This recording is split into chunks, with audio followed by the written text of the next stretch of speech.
The air at Kansai International Airport is biting and frigid on the evening of December 29, 2019. A high-pressure atmospheric system settles over Osaka, bringing clear skies and deep winter cold. Out on the restricted tarmac, a chartered Bombardier Global Express jet sits idling, its massive engines spooling a low mechanical hum into the dark. The aircraft's windows are deliberately drawn shut with thick, pleated shades. According to official aviation manifests filed with Japanese transport authorities, the flight carries only 2 passengers. American private security specialists traveling back to the Middle East after a brief stay. The documents are perfectly in order.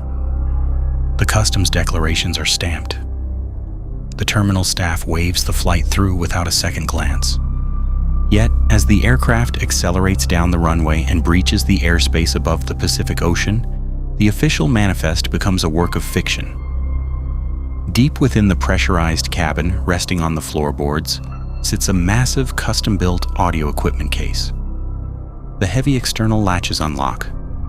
The lid is pushed open.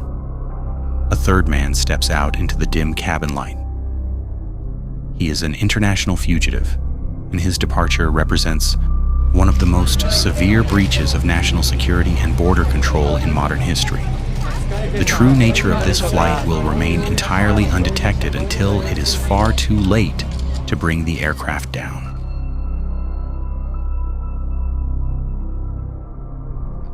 For the general public, the narrative of this individual begins over a year prior, defined by a spectacular and deeply public fall from grace. Carlos Ghosn is entirely ubiquitous in the corporate world.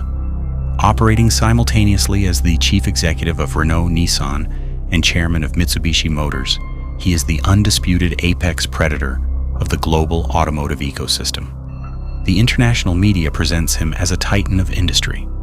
In Japan, Ghosn is celebrated for engineering a dramatic, V-shaped recovery of Nissan in the early 2000s, pulling the struggling automaker back from the brink of financial ruin through ruthless efficiency. His aggressive management earns him prime ministerial commendations in 2002, and his status is so elevated he is publicly praised by figures like Shinzo Abe for protecting domestic employment. He is the quintessential global citizen, fluent in 4 languages, holding passports from France, Lebanon, and Brazil. But the official consensus fractures suddenly and violently. On the cold evening of November 19, 2018, as Carlos Ghosn's private Gulfstream jet touches down at Haneda Airport, it is immediately boarded by investigators from the Special Investigation Department of the Tokyo District Public Prosecutor's Office. The corporate savior is abruptly arrested on the tarmac. Leaks from the prosecutor's office feed a rapid, ferocious media cycle. Carlos Ghosn is accused of violating the Financial Instruments and Exchange Act, allegedly underreporting his executive compensation by approximately 5 billion yen, roughly half of his deferred compensation over several years. Further allegations surface regarding the misappropriation of company funds for personal gain. The public is presented with a clear, uncomplicated story of corporate greed. Ghosn is branded a miser or shusendo by the local press. The vast wealth that once symbolized his success is abruptly reframed as a parasitic drain extracted from the sacrifices of ordinary Japanese factory workers and subcontractors. The imagery broadcast across the globe shows a broken man stripped of his titles and his tailored suits, appearing in a common surgical mask, surrounded by the severe architecture of the Japanese penal system. The narrative suggests an arrogant foreign executive finally brought to justice by the meticulous, incorruptible machinery of local law enforcement.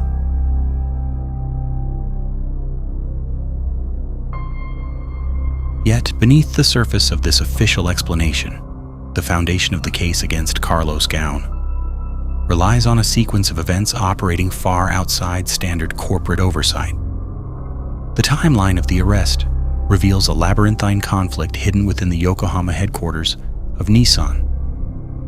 Court records, internal communications, and regional geopolitical analysts later show that by 2018, the alliance between Renault, Nissan, and Mitsubishi is approaching a critical juncture. He is aggressively pushing for a formal, irreversible merger of the entities. To a faction of nationalist-leaning executives within Nissan, dubbed the Old Guard, including figures such as Hiroto Saikawa, Masakazu Kawaguchi, Hari Nada, and Hidetoshi Imazu. This integration plan represents an existential threat to the company's corporate autonomy. This faction harbors deep suspicion toward the French state, which stands as Renault's largest shareholder. They fear Ghosn's merger is a Trojan horse for a complete French takeover. Driven by this corporate paranoia, these executives leverage deep, informal ties within the highest echelons of the Abe Suga administration. They seek tacit governmental support for a boardroom counterattack to neutralize the foreign executive.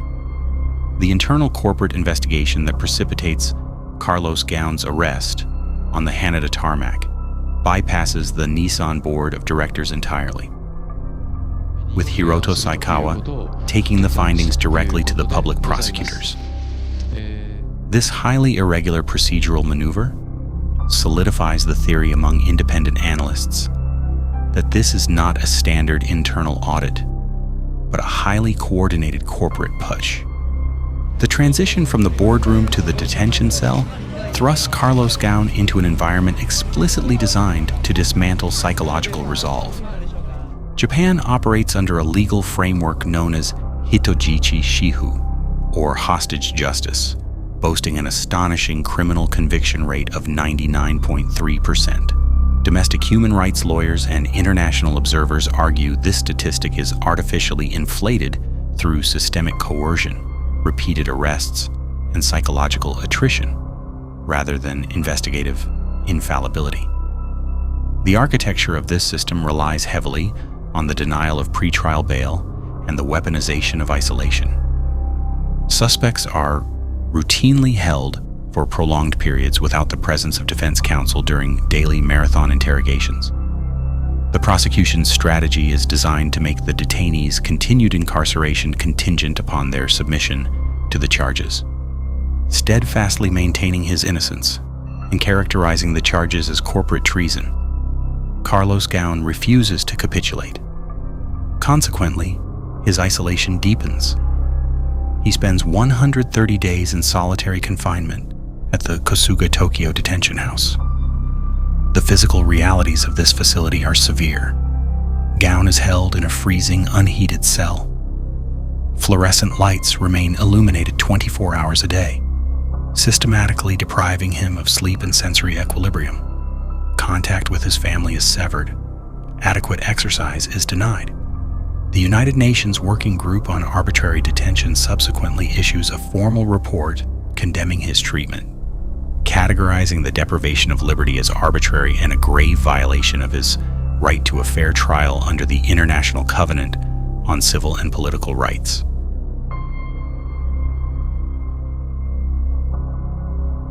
When his new lead counsel, Junichiro Hironaka, finally secures bail for Carlos Ghosn in the spring of 2019, the financial cost is a staggering 1.5 billion yen, approximately $14 million.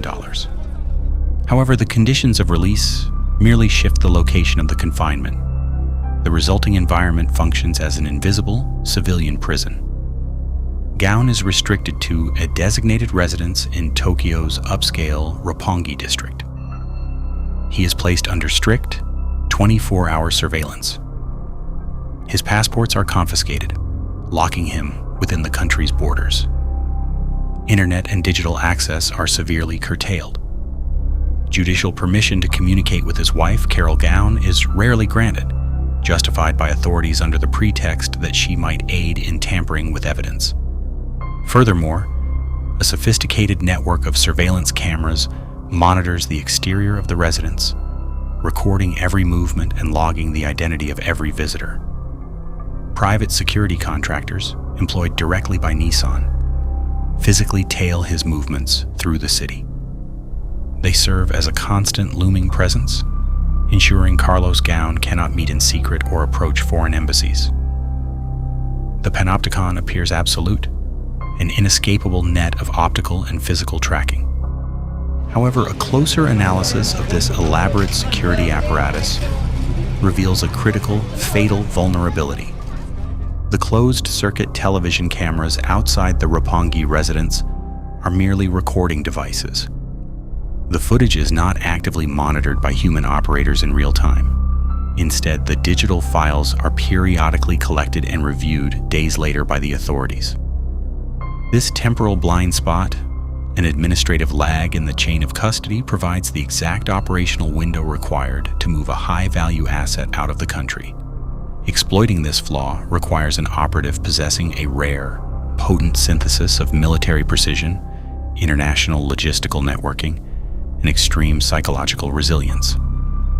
These operational requirements are fulfilled by Michael Taylor. Operating as a 59-year-old American private security specialist, international risk consultant, and former United States Army Special Forces Green Beret, Taylor exists in the shadows of international conflict. Raised near Fort Devens in Massachusetts, he bypassed traditional civilian paths, enlisting in an experimental military program that fast-tracked elite recruits directly into Special Forces assessment and selection. Following rigorous training at the John F. Kennedy Special Warfare Center and School, he served in the elite 10th and 11th Special Forces groups, focusing heavily on unconventional warfare, counterterrorism, and high-risk exfiltrations behind enemy lines. The true crucible that forges his operational mindset occurs in the sectarian bloodbath of the Lebanese Civil War. In the early 1980s, following the assassination of Lebanese President-elect Bachir Gemayel, Taylor deploys to Lebanon as part of a mobile training team, tasked with instructing local armed forces in an environment defined by urban combat. His psychological threshold for extreme stress is permanently solidified in April 1983. En route to the United States Embassy in Beirut, a massive suicide truck bomb detonates, obliterating the building and claiming 63 lives.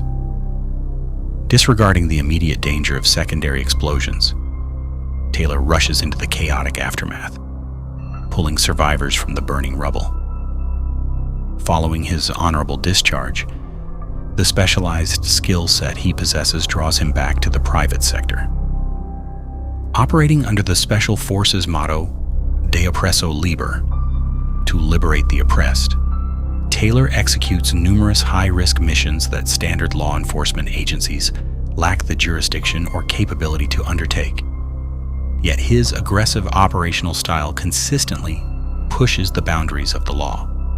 In 2012, federal prosecutors allege Taylor won a U.S. military contract to train Afghan soldiers utilizing secret information illegally passed along by an American officer. The government seizes $5 million from his company's accounts, and Taylor spends 14 months in a Utah federal jail before agreeing to plead guilty to wire fraud. Despite these controversies, within the opaque, highly lucrative world of private exfiltration, Taylor remains an apex operator.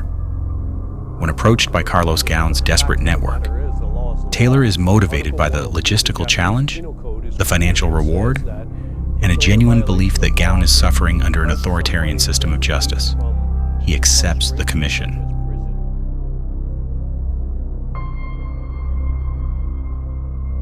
An operation of this magnitude mandates strict compartmentalization. It requires localized lieutenants and absolute trust. Taylor recruits his 27-year-old son, Peter Taylor, to serve as the logistical vanguard. Unburdened by his father's overt tactical profile and controversial history, Peter utilizes his background managing an independent digital marketing company to establish a legitimate pretense for visiting Japan.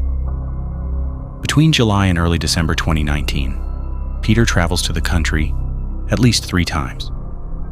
Operating completely unnoticed by local authorities, he holds no fewer than 7 face-to-face meetings with Carlos Ghosn, primarily utilizing the luxurious environment of the Grand Hyatt Tokyo.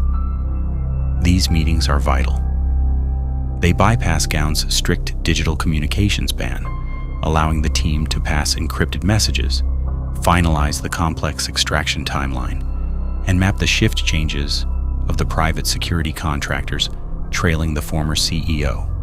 Peter manages the local logistics, booking hotel rooms under his name and organizing the initial movement of luggage, serving as the clean face of a deeply illicit operation. To manage the physical kinetic aspects of the extraction, the heavy lifting, the security circumvention, and mid-air contingencies, Michael Taylor requires an operative immune to panic. He enlists George Antoine Zayek, a 60-year-old Lebanese-born operative.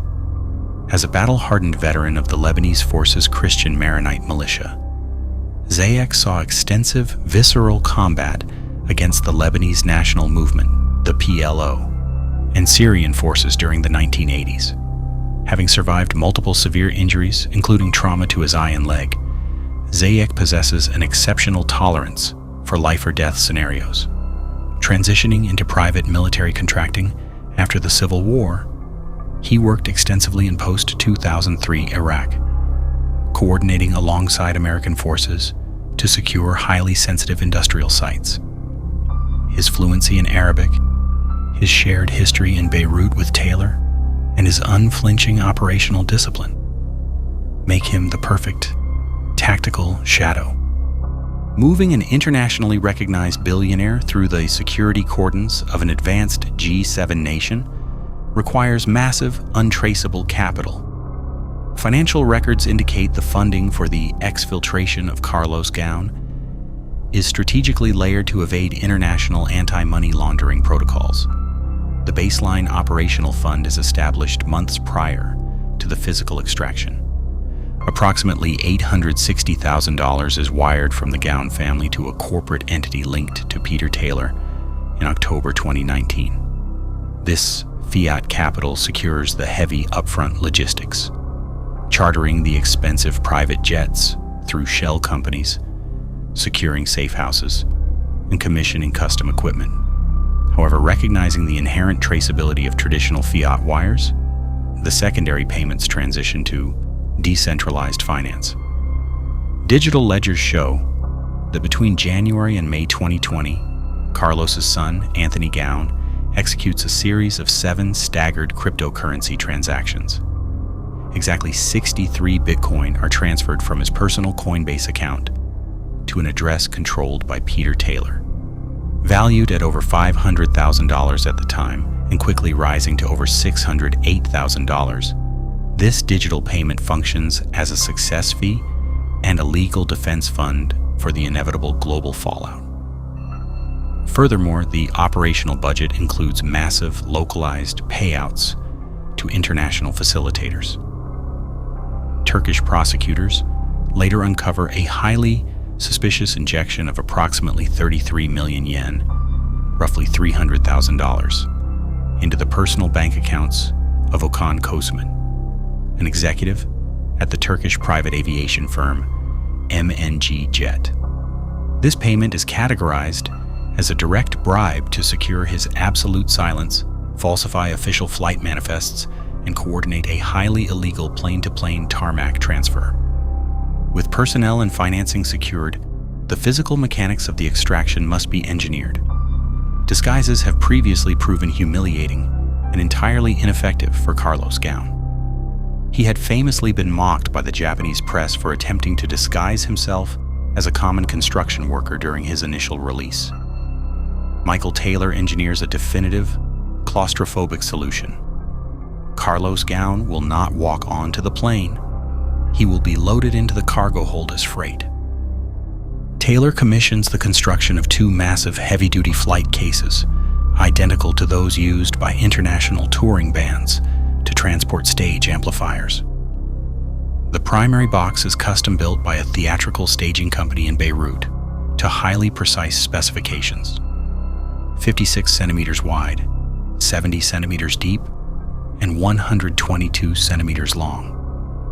To ensure Carlos Ghosn can survive the grueling transit without suffocating, or suffering severe contusions. The interior is densely lined with thick acoustic cushioning foam.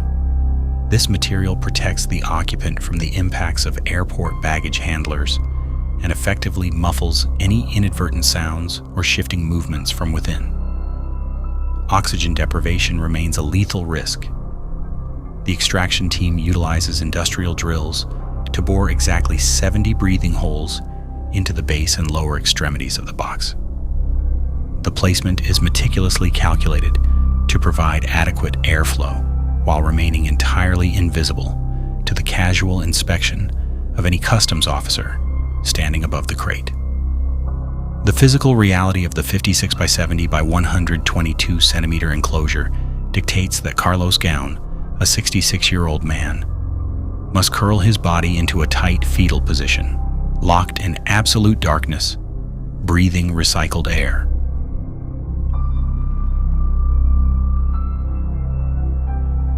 The kinetic phase of the operation is deliberately initiated on December 29, 2019, during the height of the Oshigatsu New Year holiday season.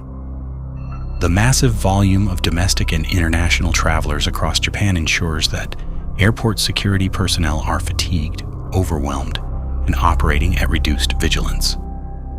The timeline is executed with military precision. At 9:49 in the morning, Peter Taylor arrives in Japan, checking into room 933 of the Grand Hyatt Tokyo, establishing the local command post. At 10 a.m., Michael Taylor and George Antoine Zayek touchdown at Kansai International Airport in Osaka aboard the chartered Bombardier Global Express jet. They disembark with the two massive empty black audio boxes, presenting themselves confidently to the ground staff as international audio engineers. Leaving the jet idling, they haul the heavy crates onto the Tokaido Shinkansen bullet train, traveling directly into the heart of Tokyo. At 2:30 p.m., the Phantom walks. Carlos Ghosn officially begins the extraction, exiting his Roppongi residence. He is dressed inconspicuously, wearing a heavy winter coat, a surgical face mask, a cap, and sunglasses. A perfectly anonymous sight in Tokyo during the cold and flu season. The CCTV cameras record his departure, but because the feed is not viewed live, the authorities remain entirely oblivious. Ghosn walks unbothered to the nearby Grand Hyatt Hotel, taking the elevator up to Peter Taylor's room, 933. Here, the team deliberately fragments to disrupt physical surveillance patterns. Peter Taylor departs separately for Narita Airport, catching a commercial flight to China, effectively removing himself from the immediate blast radius of the escape. Carlos Ghosn, now accompanied by Michael Taylor and Zayek, boards the Tokaido Shinkansen at Shinagawa Station at 4:30 p.m., rocketing back toward Osaka. By 7:30 p.m., the trio arrives at Shinosaka Station. They navigate through the evening traffic to the Stargate Hotel, a towering high-rise facility situated near Kansai International Airport. In the sterile quiet of the pre-booked staging room, the final incarceration begins. Carlos Ghosn climbs into the modified audio box, contorting his limbs to fit the dimensions. The lid comes down, plunging him into darkness. Michael Taylor secures the external latches and locks the container. At 10 p.m., relying on pure physical strength and acting as harried roadies, Taylor and Zayek push the heavy 75-kilogram loaded flight case out of the hotel room, navigating the service elevators and out to a waiting black van destined for the airport. The success of the entire operation hinges entirely on a glaring, highly specific vulnerability within the aviation security infrastructure of Kansai International Airport. While major hubs like Haneda and Narita feature stringent, inescapable security cordons, Michael Taylor's intelligence gathering identifies the private aviation facility in Osaka, known as Premium Gate Tamayura, as the critical weak link.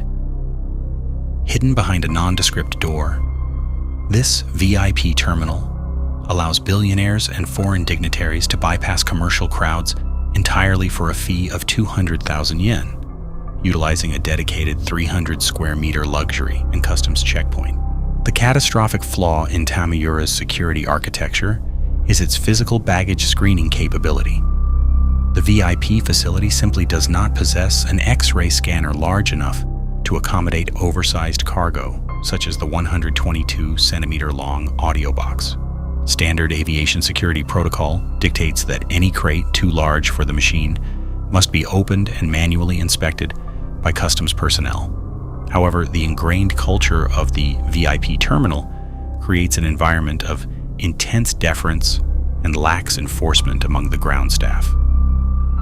Deliberately timing their arrival for 10:10 p.m., just 20 minutes prior to the scheduled 10:30 p.m. departure of their jet, Michael Taylor aggressively weaponizes this culture of deference. He applies immense psychological pressure on the airport staff, emphasizing the urgency of their flight, playing the role of an irritable VIP, and exploiting the chaotic atmosphere of the holiday rush. Intimidated by the commanding presence of the two foreign operatives and completely deferential to the unspoken rules of the terminal, the security and customs officers wave the massive black boxes through the checkpoint without lifting a single latch. Carlos Ghosn, the most monitored man in Japan, successfully clears border control, hidden inside a box. At 11:10 p.m., the Bombardier jet lifts off from the KYX tarmac. Once the aircraft reaches cruising altitude and safely breaches international airspace, beyond the reach of the Japanese Air Self-Defense Force, the container is unlocked. Carlos Ghosn emerges into the cabin, stretching his cramped limbs, free for the first time in over a year. Following a 12-hour flight, the jet touches down at Ataturk International Airport in Istanbul in the early hours of December 30, under the cover of heavy cold rain. The exfiltration requires a rapid, highly illegal terminal transfer. Okan Kocaman, the bribed aviation executive, completely bypasses Turkish customs and security protocols, moving him across the wet tarmac directly to a second, smaller private aircraft idling nearby. Taylor and Zayek remain behind, successfully passing through normal passport control as standard travelers, their images captured calmly on Turkish security cameras. The second jet departs immediately. Minutes later, it lands at Beirut Rafik Hariri International Airport. Carlos Ghosn legally enters Lebanon using his valid French passport and a Lebanese identity card. Because Lebanon, like many nations, does not possess an extradition treaty with Japan, his legal status undergoes a profound transformation the moment his feet touch Lebanese soil. He transitions instantly from a captive of the Japanese justice system to an untouchable international fugitive. The aftermath of the operation triggers a catastrophic reckoning across multiple geopolitical arenas. The Abe administration, the Ministry of Justice, and the vaunted Tokyo District Public Prosecutor's Office are deeply humiliated on the global stage, exposed as having been entirely outmaneuvered by a private security contractor. Justice Minister Masako Mori publicly scrambles to initiate face-saving reforms. The Ministry of Land, Infrastructure, Transport, and Tourism mandates rigorous mandatory physical baggage inspections for all private jets across Haneda, Narita, Kansai, and Chubu airports. Immense diplomatic pressure is applied to Lebanon, but the government refuses to surrender their prominent citizen. Behind closed doors, leverage is allegedly weaponized.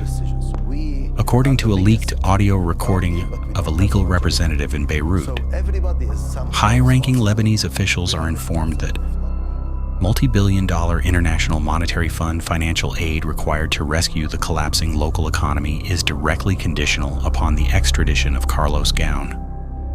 While he remains heavily insulated in his Beirut mansion, the operational apparatus that facilitated his escape is systematically hunted down and dismantled.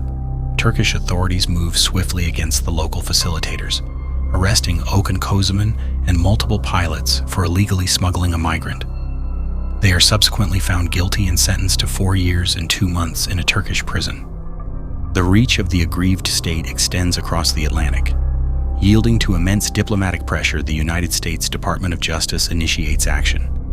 On May 20th, 2020, the U.S. Marshals Service raids a residence in Harvard, Massachusetts, taking Michael and Peter Taylor into custody at gunpoint. A fierce legal battle ensues. High-powered defense attorneys, including former White House counsel, argue against extradition. They cite that under Article 103 of the Japanese Penal Code, bail jumping was not technically classified as a crime in Japan at the time, and warn that the operatives will face the severe physical and mental attrition of the Hitojichi Shihu system. U.S. federal judges systematically reject these arguments, pointing to the Taylors' vast resources, specialized skills, and undeniable flight risk. Having exhausted all legal appeals, the operatives are loaded onto a plane in March 2021 and extradited to Tokyo. Realizing the impossibility of fighting a judicial system with a near-perfect conviction rate, both men plead guilty. On July 19, 2021, Michael Taylor receives a 2-year sentence, while Peter receives 20 months. The realities of the foreign prison system prove exactly as brutal as their defense counsel warned. Michael Taylor serves 17 grueling months in solitary confinement at Fuchu Prison. He is subjected to intense psychological pressure, forced to sit and tear paper into tiny pieces for hours on end, operating in an unheated prison factory during the winter, where inmates are forbidden from wearing protective gloves. He suffers severe frostbite. Upon his deportation back to the United States in October 2022, Taylor publicly expresses deep regret, claiming he had been betrayed by Carlos Ghosn and was not fully reimbursed for over $1 million in legal fees. Meanwhile, George Antoine Zayek, the seasoned tactical loadmaster, vanishes entirely. Despite international arrest warrants and global Interpol red notices, his whereabouts remain utterly unknown, fading back into the shadowy paramilitary networks of the Middle East. The collateral damage of the boardroom war continues to claim ongoing casualties. Greg Kelly, the American former Nissan executive arrested alongside Carlos Ghosn and charged with orchestrating the financial concealment, is left behind in Tokyo to face the courts alone. After a multi-year trial defined by hostage justice tactics, he receives a 6-month suspended sentence in March 2022. His career destroyed and his family separated for years. Kelly's conviction is upheld by the Tokyo High Court in February 2025. He continues to appeal to the Japanese Supreme Court.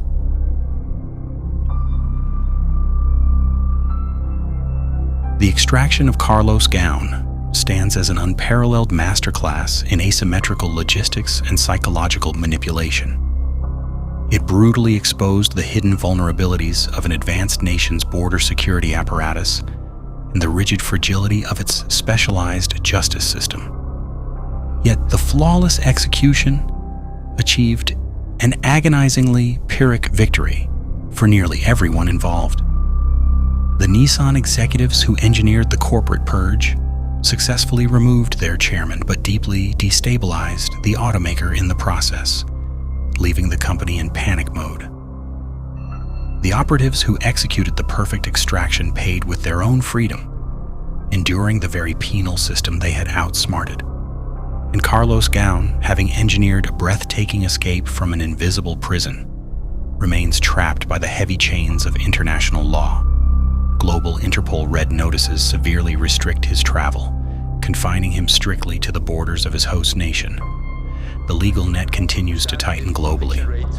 In July 2025, French prosecutors escalated their own independent investigations into the alliance's finances, officially indicting Ghosn on charges of corruption and the misuse of corporate assets. He managed to break free from a Tokyo panopticon, only to find himself serving a permanent exile, a sovereign prisoner of his own legendary escape. I was the hostage of a country that I have served for 17 years. I dedicated my professional life. I was proud of it. I revived a company that nobody else before me was able to do.